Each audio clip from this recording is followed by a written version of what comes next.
Hey, what's up, everybody? This is Professor Branch, and welcome to our first, I guess, official episode of the class on Janet Jackson, race, gender, and wardrobe malfunctions. I'm going to spend a little bit of time today talking about the readings that you should have taken a look at this week. And for those of you who are joining us who are not in my real class at Goucher College, you can do the readings. They're in the chat box. If you're watching on Facebook Live and I think on YouTube, you should be able to see the readings. They're also on my website. So if you go to philbranch.com, there's a link at the top that says on Janet, and you'll see the syllabus with some links. But you don't have to worry about that now. You'll be able to catch up. And today we're talking about the idea of what Black crossover music meant in the 80s, and what it meant in the era when Janet Jackson was first beginning to be a really popular artist with her album Control. And we're going to talk about coded language and things like that. So I'm just going to jump right into it. So there's a New York Times article that I shared that talks a little bit about Janet's history. It talks about her success, especially with Control, and does sort of a really good breakdown of the album Control, and kind of looks back at it for what it was and for what it meant. And it also is examining the idea that Janet Jackson is an underrated artist, and sort of thinking through the ways in which that happened or why that might be. So take a look at that. But one of the things, and I won't kind of rehash her career. We know Control was a big hit. It launched her into the stratosphere, and she never stopped really in terms of production and releasing albums and selling records. And then, we'll get to the Super Bowl incident and all that kind of stuff. We know the history. We know most of that history. So I won't go into the weeds there. But I do want to talk about the writer, Wesley Morris, I believe, who is a really good music writer and pop culture writer, talks about how Janet starts to sort of tap into more of her Blackness and more into politics around 1993 with the Janet album, with the song New Agenda, which featured Chuck D from Public Enemy. And what I might argue, if we're going to talk about the idea of her being underrated, and we're going to spend some time on that language, I think we might also want to consider underrated to whom? Who are we centering as sort of the person who is the audience that we have to reach to then be valued? And I think we ought to reconsider about where in her career, her Blackness became sort of prevalent in sort of the output of her music, because I do believe that in some ways that the fact that when artists highlight identity and center themselves in certain kind of ways, especially back in the 80s, and I would say even through most of the 90s, there was a consequence to that, right? That you got sectioned off into certain spaces, and often didn't get spoken about in ways that other artists did. You'll see, not in the syllabus, but in the chat box, if you're interested in reading later, an article from 1985 in the Chicago Tribune titled Coloring the Music Charts. And what it talks about is this idea of all the segregated music charts that used to exist on Billboard, and how the awards used to be segregated. Like there literally was a chart, the top Black singles or the top Black albums in America right there next to the top Hot 100 or the top 100 general audience or whatever, mainstream. And we're talking, the 80s here, where there's that sort of segregation. And what does that mean for artists, right? We often talked about crossover success as a thing that was positive, right? As something that someone had to aspire to or needed to aspire to in order to be relevant, in order to be considered among the greats. But what I might argue is why were we having, and I say we, Black artists, I am Black, in an artist. Why were Black artists um, forced to sort of cross over into other spaces by, in many cases, stripping down elements of who they were in order to do so? So if you think about that time in the 80s, you had artists like Wham, um, George Michael, you had Culture Club, Sheena Easton, um, and others who were Simply Red, who were crossing over into R&B charts, and they were getting R&B radio play. They had hits that played on the pop charts and on the R&B charts. And when you think about that time, if you're old enough to remember, and if you're not, welcome to this knowledge. Um, it was a badge of honor for white artists to be blue-eyed soul, to be able to have Black fans, to be able to play the Apollo, to be able to hop in and out of Black spaces, and to be loved by Black audiences, in part because a lot of their music, um, their influences were Black artists, and many artists, leaned in that direction from time to time in order to kind of play with genre and to do music that they loved, and people applauded it. And oftentimes, if it felt authentic, Black audiences ate it up and appreciated it, um, and accepted it, and it wasn't a problem. And white artists would be nominated for R&B awards, as they is fine if you're making R&B music, then why not?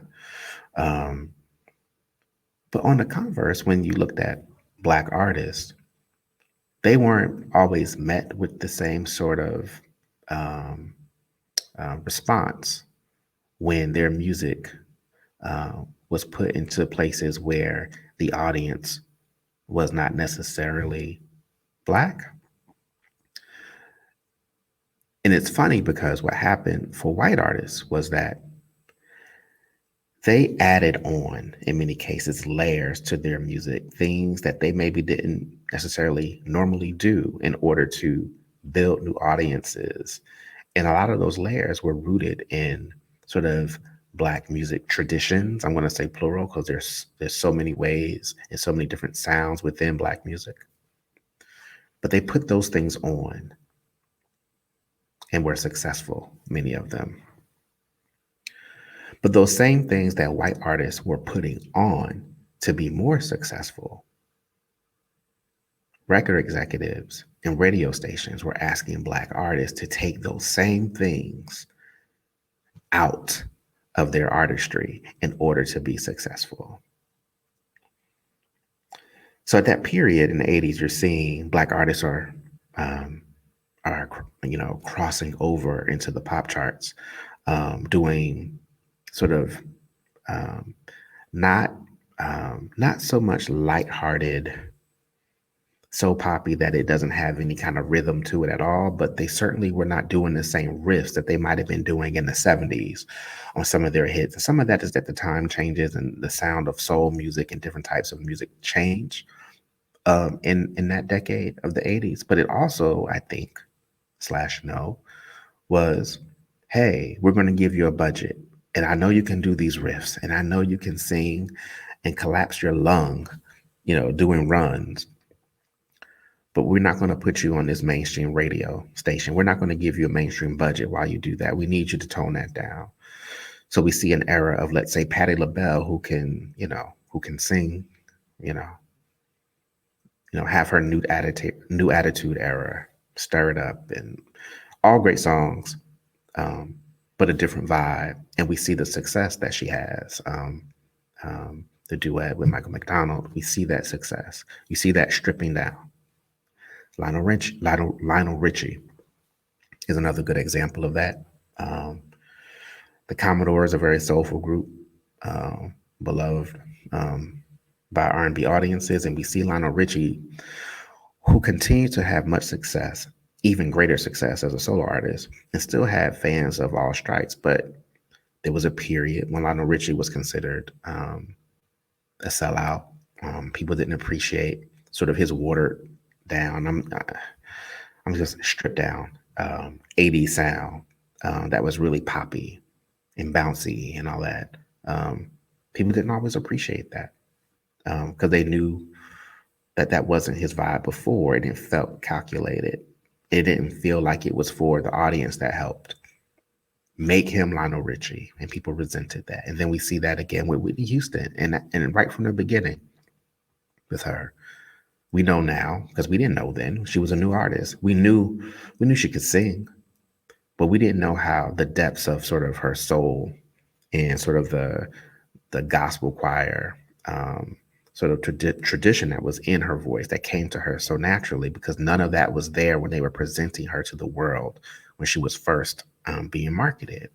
Because, excuse me, because they were seeing her as a Barbara Streisand. Let's present her in this particular kind of way. Over time, we got to know this about Whitney, and we got to hear that in her voice. One of my favorite albums of hers is the Preacher's Wife soundtrack,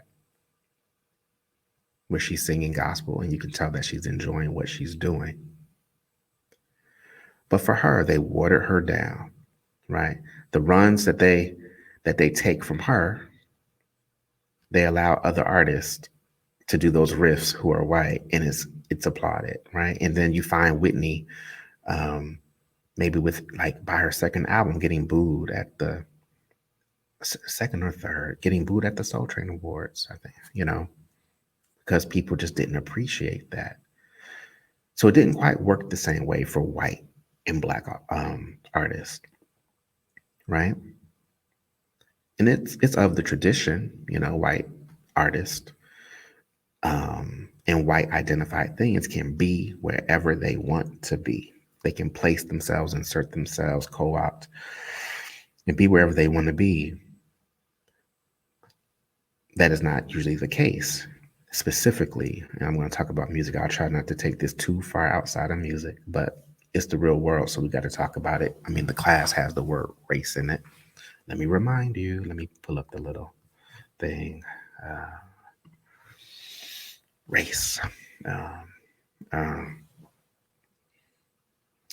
It's all part of the story, right?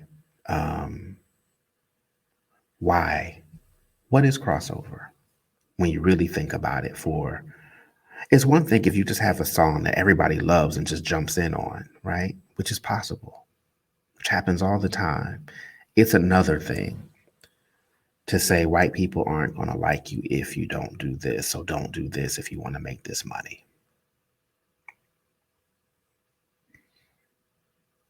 What's the toll that takes, right? Right. I mean, there's a whole history of artists who were kind of pushed through that kind of a system, and it just because it wasn't their art for real, and it was just sort of the crush of having that kind of gaze, GAZE gaze on you, and you're not even coming from an authentic space, and it's so much pressure to perform not only on stage but this fake persona that you've created in order to sell records. For what?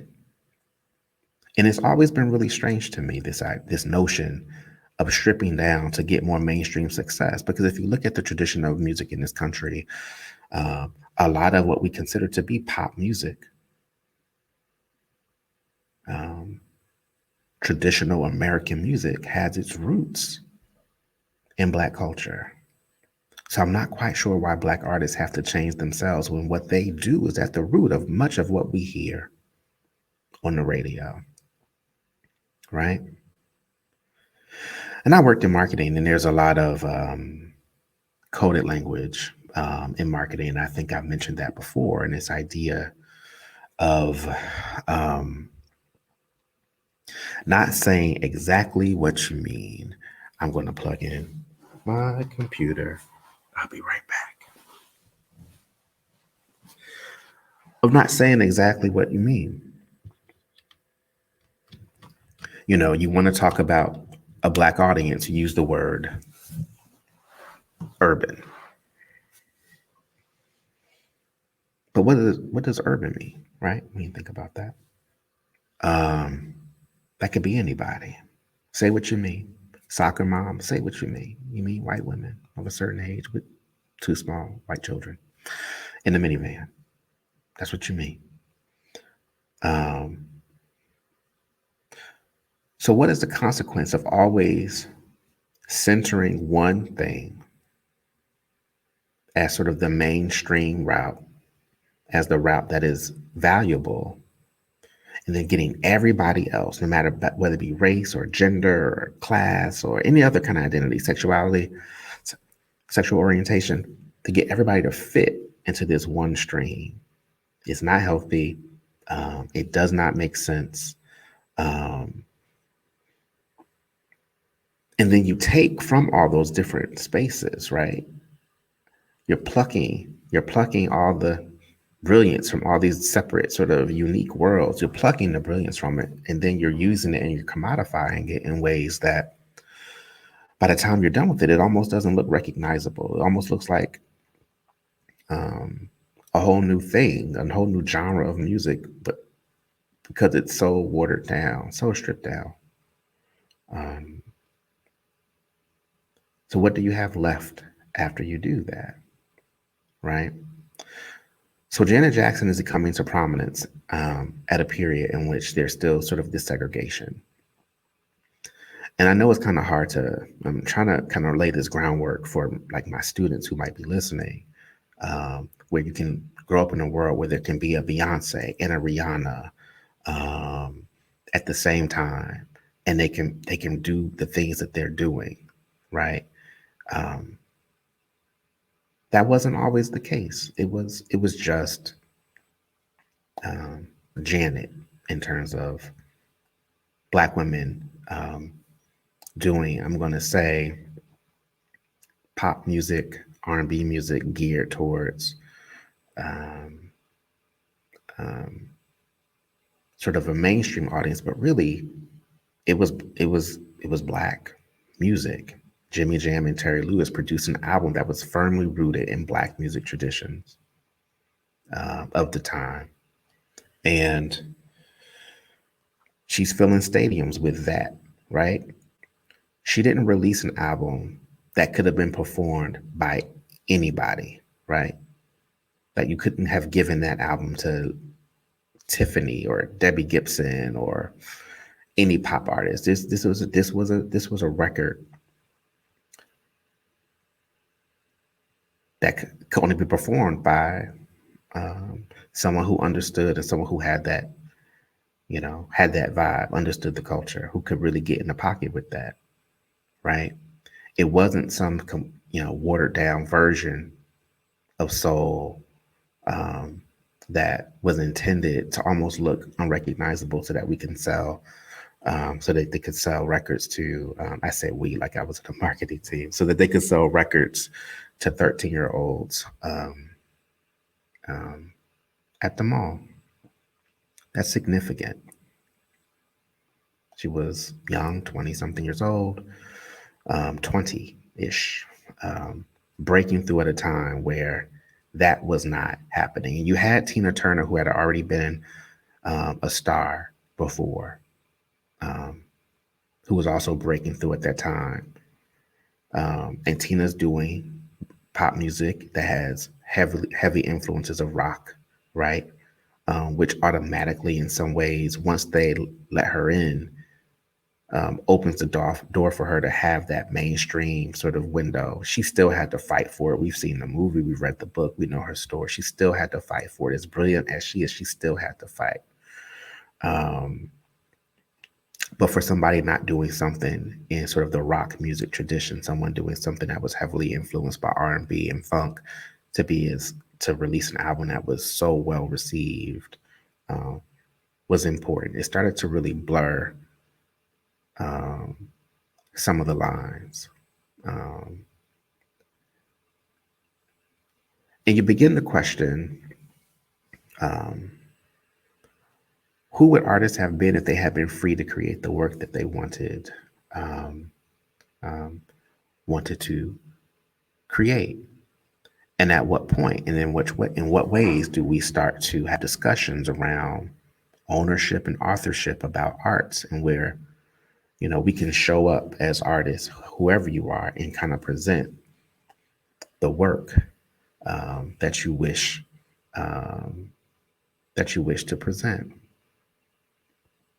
So this question of underrated, and there's two articles that kind of deal with that same idea of her being underrated that I put into the syllabus. My idea is that possibly I think people, we talk about someone being underrated. I think that's a kind way of framing the discussion. I think it really is just ignored, right? It's not underrated. You can't look at the stats on Janet's career and not know what she did, right? It's not underrated. That's just ignoring. If you are a Black person working in a professional space, you've likely been ignored for work that you've done, likely not been appreciated in the same ways that ways that other people are appreciated. That is not, it's common, right? Same thing in the music industry. So I think underrated is a very kind way of framing the discussion. Ignored, dismissed, maybe. The music industry is no different than the other industry. And when we start getting into notions of underrated or where are they now or no one's seeing them, I think that also too has a racial tone to it. This idea that something isn't valid until other people show up. Harlem existed before other people moved in with brand new coffee shops. Brooklyn existed before DC existed, before people came with these condos and pushed people out. They existed. No one discovered that. That whole Columbus thing. No one discovered. People. There's a culture. There's a community. There's a history already there, and it's valid and valuable. One of the great things about this pandemic has been the access that we've had to artists on Instagram and other places. I think Versus is a really good example of kind of the point I want to get to. The industry commodifies people based on these sort of arbitrary standards, right? I'm going through that now as a writer. I have projects out and I have to sit in meetings where people ask me or say things like, is this a Black book or a gay book? If it's a Black book, we need a little bit more of this. Or is this a Black script? I even had years and years ago, I had a professor who I turned in a script to when I was a student, a professor who I loved, who I thought was amazing, had been a mentor, read a script of mine, and then it was about a middle-class Black family. And at the end of our discussion about the script, she was going to introduce me to someone at Disney. She said, I think this can sell. It's a mainstream script, blah, blah, blah. And this guy's coming to campus to meet with students. I want to introduce you. But are these characters Black? And I tell her yes. And then she says, well, they're not necessarily identifiably Black. So do they have to be Black? Because one of the things they teach you in screenwriting is to use it or lose it. Don't say that the shirt is red if there's no reason for the shirt to be red. Just say the person has on a shirt if you need to say they have a shirt on. So she said, you're not really using the Black thing, so lose it. Or if you're going to keep them Black, hip hop it up. Hip hop it up. Why? What does that even mean? I was devastated. I was angry. But it was good insight to what I was going to face as a screenwriter, as an artist going out into the industry. It wasn't the last time that I heard something like that. As a matter of fact, I heard something like it recently. So when you have these notions of because the idea is like, if it's going to be Black, make it real Black. So then Black people will make it blackity black, black, black, black, black, black, and then just go for that audience. But if it's going to be, and I had this word used, if it's just going to be regular people, if they're just regular, don't give the executives any reason not to buy it. So just, Make them white. I guess because Black people can't be regular, whatever that is. And I think this is what we see in the industry. So when you look at Versus and the people who they are bringing on is in, I guess I should say, Versus is this battle or this idea of these two artists coming together to kind of go over their catalogs, the ideas that they're battling song for song to see who can win. But it's really just about two artists coming together to really celebrate their legacies. And more people are showing up for these versus battles than there are showing up from some shows on TV that cost millions of dollars to produce.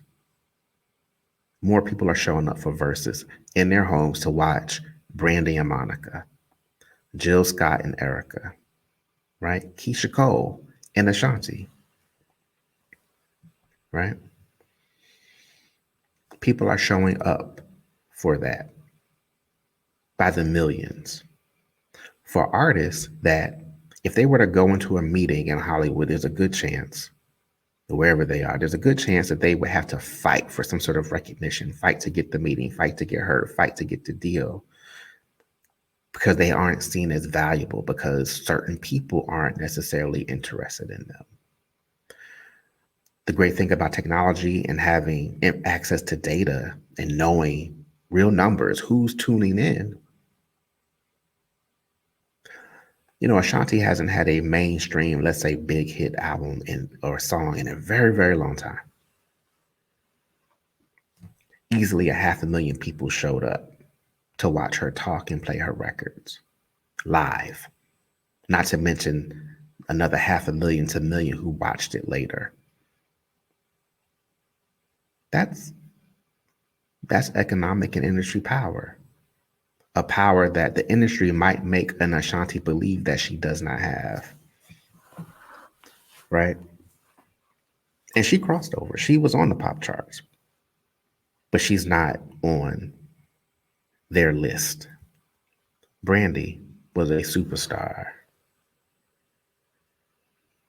She shouldn't have to have any problems getting the next gig or getting the next album. She's still producing quality content. You know, 500,000 people or so or more showed up for Brandy and Monica. You don't see Brandy and Monica everywhere they should be. That's a lot of power. And then the millions of people who talked about it, all the press, that's power sitting right there. And even beyond verses, artists like Fantasia, right? Producing, she has an independent label. She's producing her own work, which I think has value, right? But people will act like, maybe where is Fantasia? We know where to find Fantasia. We know where her music is. We respect her legacy. We don't need anybody else to respect it. And she shouldn't have to feel compelled to be anybody else in order to feel valued. I know where Faith Evans is. I know where to find Lettucey. I know where to find Erykah Badu, Brian McKnight, whoever else. I know where to find them. Music, Robert Glasper. I know where to find them. Layla Hathaway. And I'm not saying these people don't have hit records, but I'm saying that there is that thing about how artists are valued, even to this day. So as we kind of move forward in the class and we're talking about Janet and her career, one of the things that I think is very critical, not just of Janet, but if any legacy artist you can think of who came out of that era and who is still around and still being talked about, that it wasn't a path just laid out for them. They had to create that space that a Rihanna can walk into now and then open up more doors for somebody else, that Beyonce can walk into and open up more doors. They had to create that space. A Janet, a Jody Watley, whoever, you know, like they had to create that space. And that space is a space that's heavily centered, and even within the trade publications, center whiteness as the most important thing. In order for you to matter, you have to kind of break through in that. You have to break through in that space. And she did with music that still catered to an audience that she was familiar with, that was familiar with her, right? That had impact. So I want us to talk about and want us to be thinking about as we move along language. Why are we crossing over? And in what ways in your life are you centering something that is outside of you and creating a value based on that? Because I think that's important. I want to be talking about who is deciding what's important and what is not. We can't have this discussion. We can't do this class without us being honest about who is deciding what's valuable and what is not. Because that's essential, right? And I want us to think future. How does that shift? I would say technology helps shift that, right? I'm sitting in a studio talking on equipment that will be broadcast into the world, and whoever will see it will see it. It eliminates some of the gatekeepers. I think that is key to some of what we'll see in terms of, and what we've seen in terms of hearing and seeing more voices, people breaking through from SoundCloud and other spaces because they have access to the audience directly without having the same gatekeepers. But then what happens is you get popular, and then all of a sudden here they come with their checks. Like, they want to offer you money to buy you and to control you. And oftentimes when you broke, you take the deal and then you're trying to fit into a box, and that's not what you necessarily wanted to be doing. On Solange's Seat at the Table, which is one of my favorite CDs, in the interlude, Master P is talking. And I'm not going to explain who this is. My students, go Google. You have, get on your phones. Master P is talking, and he talks about how, he was offered a record deal, and, and they're offering him like, $2 million or something like that. But his mind told him that if they're offering me that money, then I must be worth 10 times that, basically, or 100 times that. So I'm going to hang on to what is mine and make the money myself, right? Not only is that about money, that is also about freedom, that is about artistry, that is about not having to necessarily shift in order to have your work be seen. And there are ways to work within the context of the confines of a system. I have a job. The job is a system. I work within the confines of that system to be as authentic as possible, which is why I'm sitting here with a hoodie on in clothes that I would normally wear and talking about what I want to talk about. I don't own the college, but I own myself. I show up how I want to show up. And if at any point the institution decided that they didn't want me to show up this way, I would go to another institution or do something else, right? You can work within systems. There can be a respect. There can be a balance. So I'm not saying everything has to be independent, but I think a lot of times what we see in the industry is that balance does not exist, right? I want us to think about the idea of how what certain people have is considered a negative. So, certain things around Blackness or even sexual orientation or gender performance. Like, everybody loves a drag queen and all the slang and body movement and language and all that stuff, but doesn't doesn't center that work of that kind of person in spaces outside of, let's say, drag race or things like that, right? But they love to put on those personalities for fun, for sport, to use the slang, to use sort of the imagery, but not necessarily centering the people who do that work. Same thing with Blackness. And I think I want us to talk about that, right? Is that fair? Ariana Grande, I think, is a great artist. She can sing her face off. But the music she's doing is music that Black artists wouldn't have been able to get on a pop station with 15 years ago. Total, from Bad Boy, she's making music that sounds so like Total or whatever else. Like it's just hip hop, R&B infused music, and it goes straight to the no questions asked, straight to the pop charts. That didn't happen for Faith Evans. Uh, why? Why doesn't it happen for everybody? We know why. And one of the things we'll talk about in this class is, and I want you to think about and consider and tell me what you think. You can always reach out to me. Let me pull my things up. You can find me here, or if you want to email me, you can message me. But what do we think about the idea of like looking at numbers? Because numbers can mean a lot of things. So, for instance, we can look at the record stats or the sales stats of, let's say, Ariana Grande and talk about how popular she is, blah, blah, blah, and then compare her to another artist who does similar music, um, you know, R&B, hip hop infused music, who maybe is Black. And the numbers are different, right? Similar styles. Um, but let's say even the numbers are the same, right? But one artist is doing it without the convenience or without the benefit of a promotional budget on the same level, uh, being on crossover stations and constant promotion.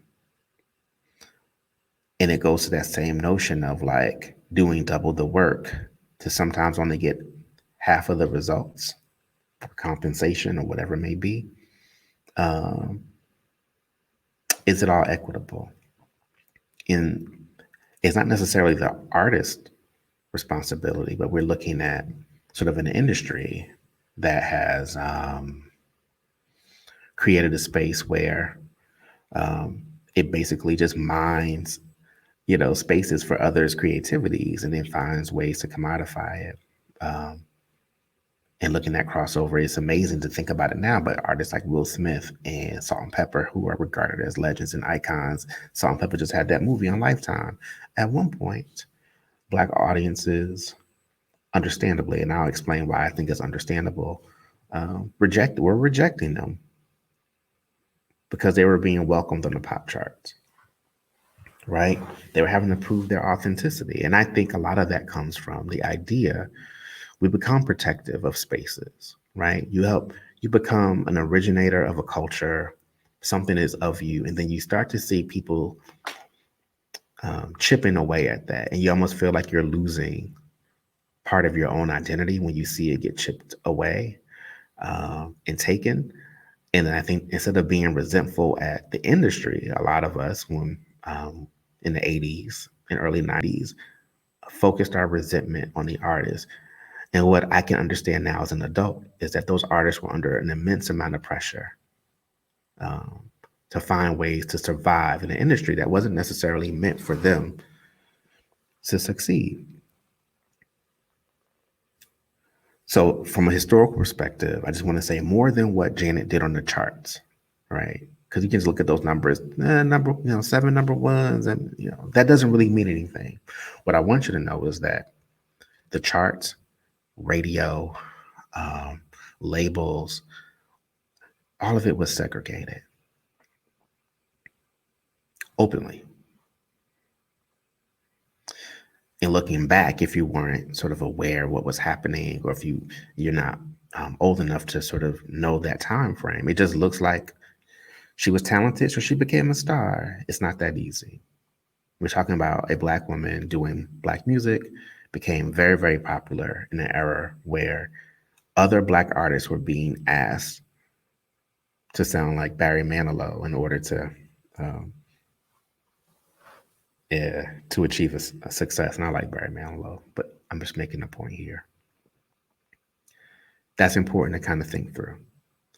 And I want us to think through that, think through the mechanics of that, um, how and why those systems exist. And then I want us to think through the origin, like of sort of the racist and sort of misogynistic systems that kind of guide a lot of the content that we see. and hear from artists, how that all ties into how easy it was for that same industry to just cut off the valve of Janet's career when the Super Bowl incident happened or attempted to. How easy it was for them to do that, to discard, right? Because it's those same systems at play. It was never really about her breast, you know, being exposed. We see more of that on TV all day. It's about power and who has it and who doesn't. Um, and I think we have to have that conversation. Um, yeah. So I'm going to check out here. Um, I want you to, if I had a guiding thought, I want you to think about your own selves and your own careers and think about the ways that you have centered um, something else as the priority in terms of I have to be this thing, I have to be that thing in order to be valid, to have success, for my success to have meaning. To give an example of that, I made a short, I made a film, a documentary that got entered into a couple of film festivals. Um, Most of those festivals, if not all of them, actually were festivals geared towards Black and or people of color. I won't go into my people of color thing. I don't typically say that, but for